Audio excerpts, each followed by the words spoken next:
Hi, my name is Nev. I work teaching software design and development, among other subjects, at Blackwattle Bay, which is part of Sydney Secondary College. It's a Year 11 and 12 campus. And so this is probably my fourth round of Year 11. I've done this project 3 times and just done significant modifications, ready for this fourth time. Okay, some students complain that this syllabus is 20 years old, but the fundamentals are never going to change. It's like maths fundamentals. The emphasis of the syllabus is on control structures and data structures. That's going to be covered in this project. The idea from this project came from Greg Tardiani. This document here where he works through a whole series of exercises, all using the same system development cycle. Define the problem, use your IPO, plan out your solution, represent it with pseudocode and with a program flowchart, work out your desk checks and your expected and your actual data, and then go through, and then code for several different languages. Okay, so what I've done is a very similar project. In fact, it's exactly that, add 3 numbers. So it's simple in the beginning for the students who are struggling, but then it can get complex for those who want a challenge. We're going to use the community version of Visual Studio. That's all simple. We're going to talk about data types. In fact, the first version is using strings instead of numbers, therefore it concatenates instead of adding, so students can work out the difference between strings and numbers. As soon as we validate or we add in additional conditions, the code becomes quite complicated. We're going to use our pseudocode. We'll show examples below: IPO, program flowcharts, structure charts, etc. 2 of the languages compile, that's Pascal and VB. 2 of the languages interpret, which is Python and JavaScript. 2 of them are event driven, which is JavaScript and VB, and 2 of them are command line, that's Pascal and Python. Because we're using so many languages, it's good to use this as an exercise for Metalanguages. Maybe we should go there and have a quick look. We see that when we're in Pascal and we want to do declaration, we can represent that in EBNF and in Railroad, and we need a colon and we need a semicolon at the end of the line. There's our colon, there's a semicolon, and we can separate our variables with commas. Putting that into EBNF and Railroad is quite difficult for students, so it's a practical, concrete case. JavaScript is, it's not really done formally. VB, it's done pretty well exactly the same. Commas, no need for a semicolon at the end, uses the word as. So we stick that in our EBNF. Okay, we go through and also have a look at assignment. Okay, so this little program has assignment in Pascal. We assign with a colon equals. In the other languages, it's very straightforward. JavaScript, we need a semicolon at the end, and then the other languages, we do not need a semicolon. Still using EBNF, students, need practice with this idea of the curly brackets and the fact that it can be done many times. All right, let's go back and continue on, otherwise I'll lose my thread. We were back to the syllabus points. Okay, we're going to use that system development cycle. I'm going to go through it now for version 1.02, but ideally it should be used for each version. When we get up to 105, we can do a subroutine with the validation. We can call it from the submit button and also call it from the exit event of each text box. So get used to that. We're going to use OneDrive. Now, students could also use Dropbox or iCloud or Google Drive, but the Department of Education is in bed with Microsoft, and OneDrive works really well. It gives students a terabyte. It works directly from their file explorer. I can't. It's not. Hasn't got the sync notice on here, but it works extremely well. Once they get used to it, they love it. Okay, we're going to go back and oh, by the way, while I'm here, to open Visual Studio, I never open it directly from the Windows button. I always open it from the solution file. When students build later projects, they can use this template. They can remove projects which are already in here and just rename things and always work from the same state. If they get in here, it's like a Word document where you always open your old one and do save as. It's all sitting in here. Things are, we don't need that. Things are in here. If we do not need a particular folder, we just right click and remove it, and we can clean it up. And by the way, the root file, the index, is sitting in this folder here. So the index, I may not have explained that in the second video. And we can delete that. We can delete, yeah. So we can split our page. All of that. There's a few tricks involved, but there'll be videos to explain it, or Word docs to explain it. Okay, back to here. GitHub, fantastic tool, free for us students if we use the community version. Big business pays lots of money, so that Microsoft is able to give it to us for free. I've got my link. It's got free hosting, which is brilliant. So these documents and this video, there'll be a video link here once I've finished the video and uploaded it. And students can host, modify their index page if they wish, and have quite a professional site which they can then show off to employers when they want a job. I'm big on local versioning as well as GitHub versioning, so it's easy to do copy and pastes. I'll show that in a minute. We're going to use Chrome and the different profiles, also the Chrome inspector and the breakpoint analyzer in there. Pascal, the old languages, let's go down and have a look at them. We've just talked about all those. Pascal, we're going to use the Pascal XE editor. Maybe I will just run it quickly. Pascal. Always work on the master file. When I've finished it, I'll just copy paste and back up. If I run that master file, it'll open up in Pascal and we can edit it. Once I've done the copy, I'll rename it. This works well. You just execute and bingo, it comes up with a different color each time it runs the code. We're going to put in 3, 5, 2, and what do you know, it concatenates instead of adding up. What a surprise. Okay, we can get rid of that. So the reason we've included that in our GitHub here is that, and in our Visual Studio, is so that we can capture each version. Now, I have just made a copy and I haven't brought it in here yet. If I want to bring it in, I just add a new item. Existing item. I go to my file and I bring it in here. Pascal, there it is, copy, and I bring it in and I'll see it here. I don't actually want it here, so I can remove it. Okay, so that's the system. By the way, if I were to do my Git Changes right now, it will spot that new folder, that new file. There it is, Add3 master copy, and I would just put that straight up. I'd write a comment and then I'd commit all and sync. It's as easy as that. So we don't have to worry about all the code for Git Bash. This thing works like magic.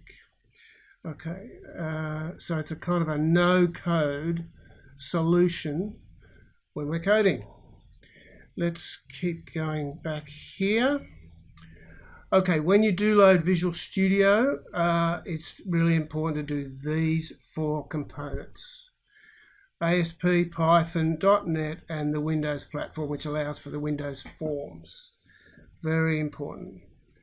Other than that, Python idle is a very small download, quick, and allows easy inspection of your Python files. It hasn't got as good an error handling as Visual Studio, so I'll mainly work with Visual Studio for Python. JavaScript will edit in Python, and we will test in Chrome, in the Chrome inspector. The reason for doing VB is so that when students get to work and the boss asks them to modify a spreadsheet, they have the basics for VBA. That's Visual Basic for Applications. It's in Excel, it's in Access, and it's in Word. All you have to do is show the Developer tab and bingo, it's there. So Office 365, everyone gets it. All right, now version 101 in this system has a deliberate error. We just saw it. It concatenates instead of adds, and that's to teach students about the difference between strings and numbers. So 3 is a string as opposed to 3 as a number, 1, 1 in binary.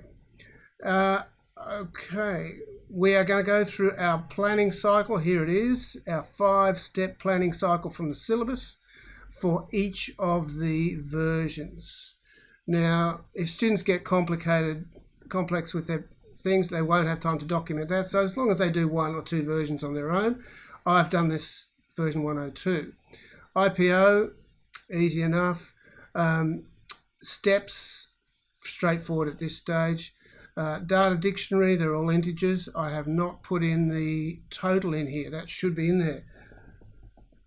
It's also an integer, etc. It's total with a small t. Okay. There are links to the various official data types for each of the languages. I encourage students to do a screen element dictionary for, in our case for JavaScript and VB, so that we understand what our naming is on our forms. Maybe we should have a quick look at that. Let's go to an element. Oh, I haven't got an element here.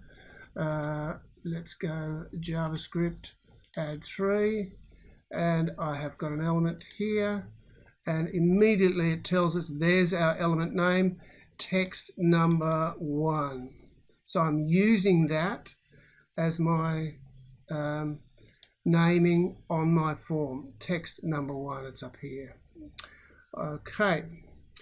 I suppose I can just check button calc sum. Let me just check here. Click on that. I have not given it an ID in here. I don't need an ID for a button in my JavaScript, so I haven't done it. I do need an ID for it in VB though. Okay, I have got an ID for their text sum value, and that agrees with what I've got here. Oh, text total sum. Picked up an error straight away. Okay. All right, pseudo. Pseudo's the big deal. That's what students are going to get in their exams. They need to be competent with it. They need to suss out the indenting. This is simply one control structure of sequence. No loops or binary selections in this yet. Okay, we can also do the equivalent, which is a program flowchart. There's our symbols for program flowchart. There's a video on it. Desk checks. This 101 desk check has an expected total of the sum, but actually our actual totals do not agree with the expected, so we're in a bit of strife. Okay, structure charts, bit Mickey Mouse for this, but still good to get in the habit of doing them. Now we just had a look at EBNF, so we will whip down here to our languages. We go through and we have a look at Pascal. What we need to fix up our concatenation problem is simply to declare these values as integers. So Pascal needs formal declaration, done here. Okay, that'll work now. Python does not have formal declaration. We are going to need the eval function to convert all of these text box values into numbers. when we get down to VB, we use the Cint, that's convert to an integer, to convert the text box values, and also we declare all our values as integers, all our variables as integers, I should say. We come down to JavaScript, and our conversion function is called number.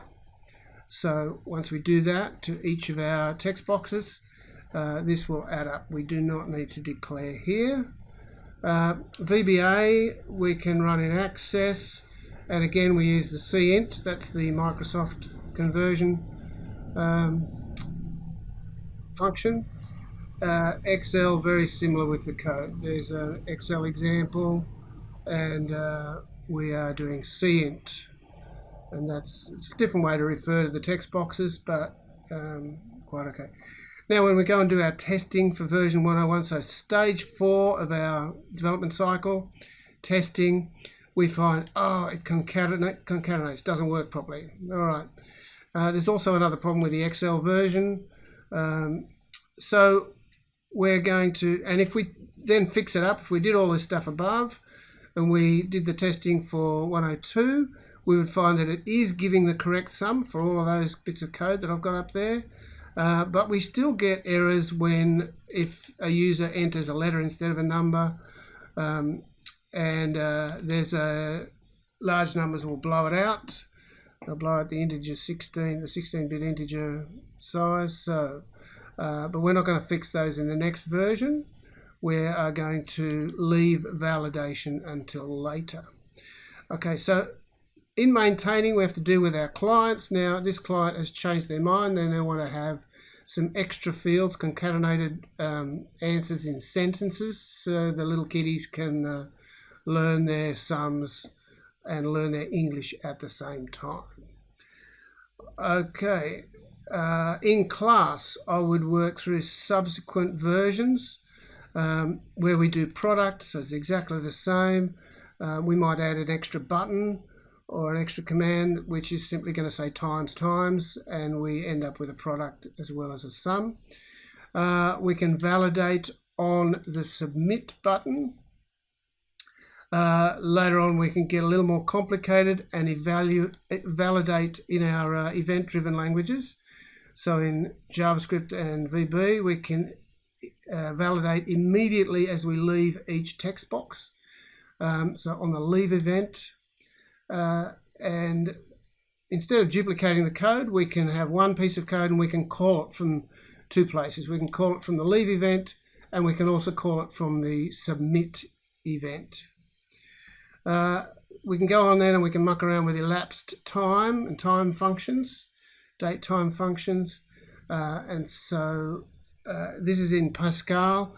It's you can see there's real problems rounding it all off, but it can be done.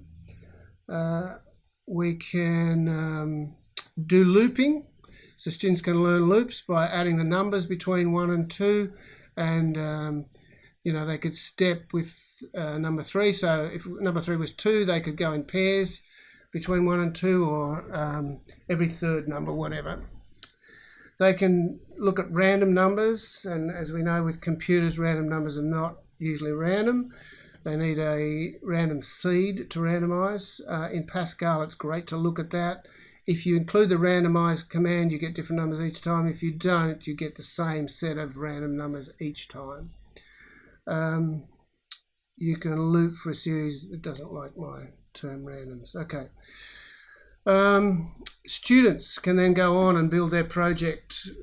Students who are having a bit of trouble getting on to all this may just want to add a fourth number and do add4 instead of add3. Involves adding another text box and changing the code names and so on. So they get familiar with the various languages. My assessment task, term 1 assessment task, is usually do 3 languages, do this thing in 3 languages, and one of those must be Pascal. I will show you last year's assessment in a minute. They could do factorials, if they start from 0. Factorials will soon give overflow errors. If they get over the 16-bit integers, they can then muck around with 32-bit and 64-bit integers and make a fuss about what they know there. They can do FizzBuzz, maybe number 3 gives them the number of times, the number of multiples to get. Number 1 gives them the first factor, maybe multiples of 3, and number 2 gives them maybe multiples of 5, and away they go. And if they get a FizzBuzz, which is a multiple like 15, multiple of 3 and 5, then they display them. Quiz questions. Lots of students do quizzes with a number of questions, and they can select those. The questions could have random generated numbers. All right, so that's my overview. Let's look at last year's assessment. I need to change this quite radically for this year. I'm already down on this assessment criteria, so we'll have a look at that. I'm basically marking data types, so I'm requesting that they use at least 3 data types, so maybe a date, a number, and a strings. They discuss the elements of the computer system. Now, Davis talks about the elements here. I would like them to discuss the hardware and software and data and so on in terms of their project, rather than just regurgitating this stuff. So that's bookwork, but a little bit of interpretation. Whoops, hang on. All right, social and ethical. Again, bookwork, but it should be applied to their particular project. GitHub has an option, a whole lot of options for licensing, so that would be one issue that they can put in here. Now, planning is all the stuff we've just looked at, the charts, the development cycle for the different versions, and there's a lot of work in that. So for students to get a good mark here, they really do need to put in a bit of work. Okay, so it's doable for students. They can get a lot of their marks from the bookworky type questions.